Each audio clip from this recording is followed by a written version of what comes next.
Which games are must bets for week 15? What's going on, football fans and gridiron gamblers? It's Mitch here, back with another week of BLV Best Bets versus the spread. This is the video where I give you my 5 favorite picks versus the spread every week of the NFL season. And because this is a jam-packed week of NFL games with some of the best matchups we've seen all season, this is one of the best cards of games we've seen all year. And we have 16 of them. No more buys, baby. No more buys. That means I'm giving you 6 picks because we need a bounce back from last week. It wasn't the best week. It wasn't a great week to bet last week. This week is. So let's give you 6 winners in week 15. If that sounds good, Gronk spike the like button and don't forget to subscribe for weekly best bets here on the BLV. And let me know in the comments if you're backing me in week 15. Let me know if you agree or disagree. I love to hear your opinion on your favorite picks this week. Let's get started with my first pick of week 15. My first pick of week 15 is the Washington Commanders, fresh off a bye week at the New Orleans Saints, laying 7.5 points. I love the Commanders here. Everything about it screams blowout. Love it. The Commanders, they were fading into their bye week. They needed a reset. And I believe that Jaden Daniels was hitting a bit of a rookie wall, and he needed a reset. And I believe that Dan Quinn and Cliff Kingsbury are very good coaches on their side of the football. And Cliff is one of those guys offensively that has always had trends where his offense seems to fade as the year goes on. So a late bye week is actually very advantageous to maybe add a little bit of flair, a little bit of creativity right out of that bye week. Just spark something that wasn't there. The Commanders have been very effective at burying bad teams this year. And I think they'll bury another one in Jaden Daniels' return to Louisiana. Remember, Heisman at LSU. Not only is it a return for Jaden Daniels, but it will be the debut of Marshon Lattimore, the Washington Commander at cornerback. Remember, first round pick of the Saints, Pro Bowl, All-Pro of the Saints at corner. Not only does he give the Commanders a number 1 perimeter corner who can lock down a receiver, but he's going to give them a sense of motivation for their new teammate to go out there and show up and show out for Marshon Lattimore against the Saints, right? You just want to play well for your brother. And I think the Commanders defense will do that against Jake Haener. Probably the worst or one of the worst starting quarterbacks in the NFL right now. Right? He's a second-year pro with very limited experience, not very athletic, doesn't have a big arm. He's going to be dink and dunk city. The Commanders defense is not very good against the run, but the Saints are not good at running the ball, particularly. They also have next to no weapons left. Valdez-Scantling's their number 1 receiver, and he's more of a vertical threat, and Haener does not throw the ball down the field.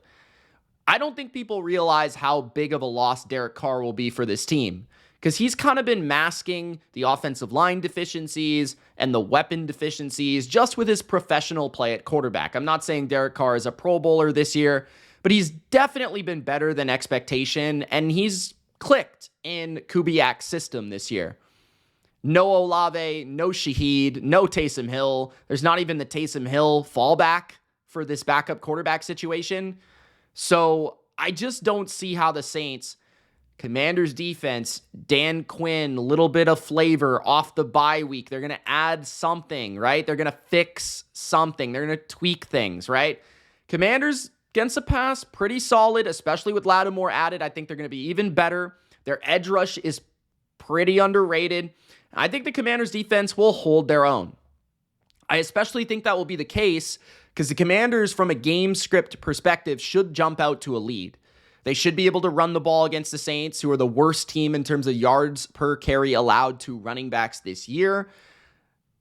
And they're very bad against the run. Like, Brian Robinson should have a great day. They've always struggled at defending running quarterbacks in New Orleans. And without Lattimore, I mean, will the Saints be able to cover McLaurin consistently? I'm not sure. I think the Commanders move the ball up and down the field because when they can run it, they can move it, and they will be able to run it here, which I think allows them to win by margin. So Commanders come out, they steamroll a team with a borderline third-string quarterback that has next to no skill talent remaining with the Rizzler at head coach. It's a coaching mismatch, a quarterback mismatch, a team motivation mismatch. There's nothing going for the Saints at all in this game. And the Commanders are in a dome, which I think actually helps their style even more. Our second best bet of week 15, and this is not in order. I was a little hesitant to include Houston in my best bets because they've been a tough team to figure out, and they have not lived up to expectations, at least my expectations for them. But I do believe that the Texans have a great spot in front of them versus the Miami Dolphins. I do not like how Miami played last week. I was backing Miami last week. -6. They pushed. They won in overtime against a dreadful Jets team at home. And when you look at Miami, they're great against bad teams, specifically at home, and they're bad against winning teams. They've rarely beaten a winning team under Mike McDaniel and Tua. There's a reason for that. The Texans are the much more physical team. The Texans are off a bye week. The Texans might be getting a little bit healthier. The Texans have a fresh Joe Mixon and fresh Nico Collins. And I actually think this is a spot for the Texans offensively to create some big plays from Nico Collins, Tank Dell, Dalton Schultz in the passing game. I think Mixon is going to have a day on the ground. And I think the Texans are going to be the far more efficient running football team in this game. And when you look at the Texans defensively, this is by far the best defense that Miami has played since Tua has returned from injury. Tua has feasted on the Raiders and the Jets and the Patriots and some of the worst defenses in the league. He has not faced Will Anderson and Daniil Hunter.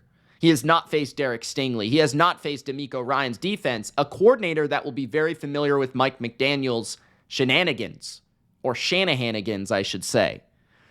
D'Amico is from Shanahanville, San Francisco. Same place as Mike McDaniel. I think he'll have great familiarity with the scheme and the system and how to stop it.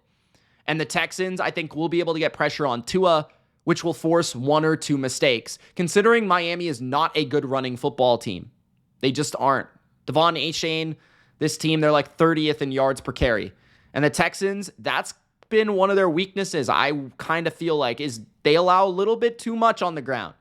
But when it comes to the passing game, they're excellent. So I like the Texans here. I think they jump out to a lead. They've been very good at home with Stroud as their quarterback the last 2 years. You think about the big-time games they've played at home this year, the big-time matchups they've had at home this year. Detroit, they played very well there despite all the injuries. Buffalo, they beat the Bills, right? They've played really well at home against teams that they think are going to be competition. I think they think that way about Miami, and I think that they win this game. So I think the Texans make a statement behind Joe Mixon's rushing effort. They win, and they cover 2.5 or 3, preferably 2.5, obviously. I think it will get to 2.5 ultimately, so we'll say that for the video. But 3 as well will be an option to bet. I like the Texans off their bye. The third best bet of Week 15 out of 6 is the Buffalo Bills, plus 2.5 at the Detroit Lions. I like the Bills here for a bounce-back spot after a loss to the Rams that was a bit unexpected. Some people were backing the Rams, which, credit to them, I did not see that one coming. And despite the lack of foresight with the Bills' defensive performance against Matthew Stafford and a peak performance for Stafford and Nakua and Kupp and that group, they still almost won the game, even with a punt block, because Josh Allen just is unstoppable. It's as simple as that. And that's why I'm backing the Bills here. It's the best quarterback in the league. It's the most valuable player in the league. And I think they have a lot of advantageous matchups from an offensive standpoint. I think Detroit's defense is really falling apart at the seams. They have a lot of injuries. Their pass rush isn't very good. The Bills have an excellent pass protection unit. Deion Dawkins led in front of Josh Allen, which will give him plenty of time. Allen will have all his weapons at his disposal, including Coleman and Kincaid, who did not play against the Rams. I think that they have speed that can provide mismatches like Curtis Samuel, like James Cook out of the backfield. I think Allen, against a team that is not good against running quarterbacks, is going to have plenty of success because the Lions like to play a lot of man. When you're playing man, you're not putting your eyes on the quarterback, which means that Allen can leave the pocket and create big plays. Allen is also very unsackable, and he's excellent against the blitz.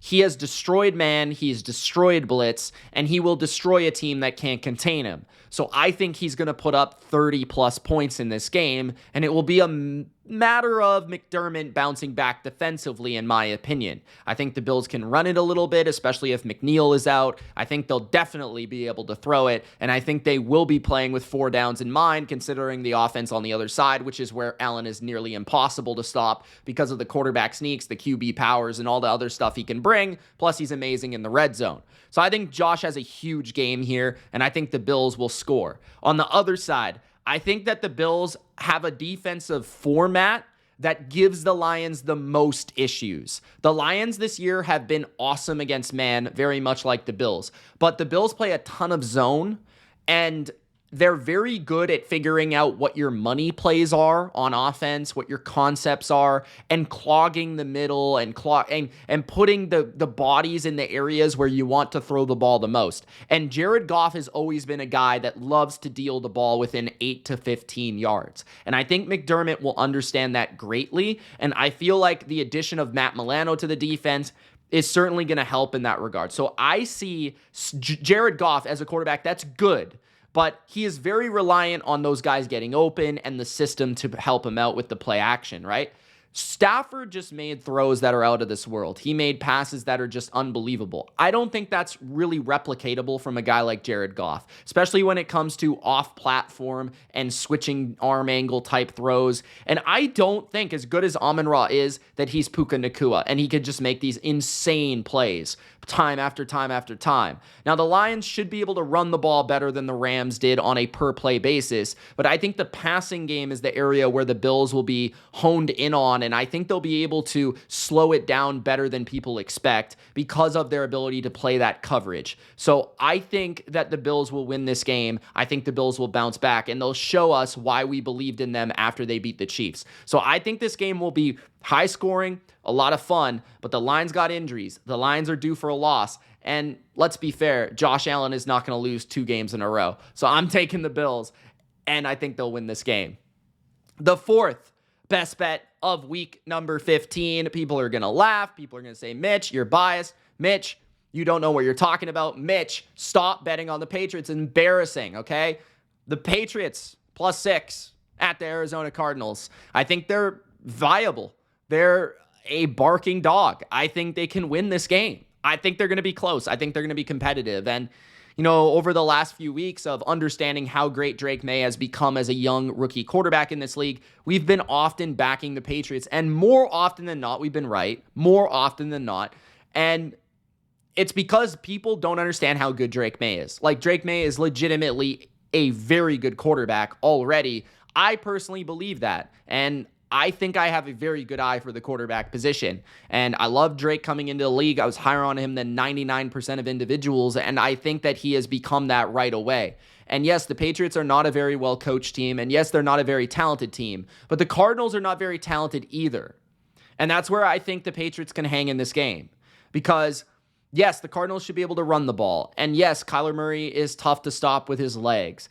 And yeah, Gannon's better than Mayo, but at the end of the day, I think both teams are going to score. I think that Drake May, against this defense that doesn't have a great 4-man rush, that has to blitz, Drake May has over 100 passer rating against the blitz this year. He knows where to go with the ball. He's incredibly creative. He's great outside structure. I think that Stevenson will be able to run it after watching Zach Charbonnet go for 130 last week. I think they'll have balance. Right? I think the Patriots off a bye week will probably be a bit better defensively. Barmore should be more involved, right? like Duggar, Peppers, they should be better and more equipped to play this game. Gonzalez can lock down Marvin Harrison. I don't see a lot of areas where the Cardinals can clearly attack the Patriots outside of their running game. So I like New England here to stay in this game. I think this game is going to be probably in the 20s, but I think May is going to keep this one competitive and maybe win. Like, I wouldn't be shocked. It's a team off their bye against a team that is not playing particularly great. I think people were high on the Cardinals after they smacked the Bears, who were embarrassing, and they smacked the Jets, who were embarrassing. But, I mean, after that, they have not played well. So give me New England just to hang in this game. Hang around, probably lose by 3 or 4, but not 6. 6 is too many. It's not big of a difference here. So I'm going to take New England plus 6. And then our fifth best bet of week number 15, not 16 quite yet, is the Cleveland Browns plus 4. I wish it was 4.5. If I want to say 4.5 versus the Kansas City Chiefs. Look, the Chiefs don't cover games. I think it's been 6 straight games where they haven't covered a game. So, yeah, maybe this week they cover, but last week we got them, right? Chargers covered with this same amount of points, and the Chargers were without Ladd McConkey, and a lot of people were proclaiming it a bad matchup for the Chargers. The game was in Arrowhead instead of, LA. Like, this game's in Cleveland, where Cleveland is much better as a defense, much better as a team. Cleveland has that aura because of Jameis Winston, and the Cleveland crowd is going to be hyped. It's the Chiefs, man. I mean, the dog pound's going to be losing their minds. It's going to be probably pretty cold. That also is going to contribute to maybe a lower scoring game, perhaps. But I like the Cleveland offense in this game. Like, I think the Chiefs are extremely flawed in their secondary. They have a couple of injuries that are really weighing them down from covering people, and their pass rush isn't particularly great. The Browns have a pretty good offensive line, and even against a team like the Steelers, they've been able to hold up front.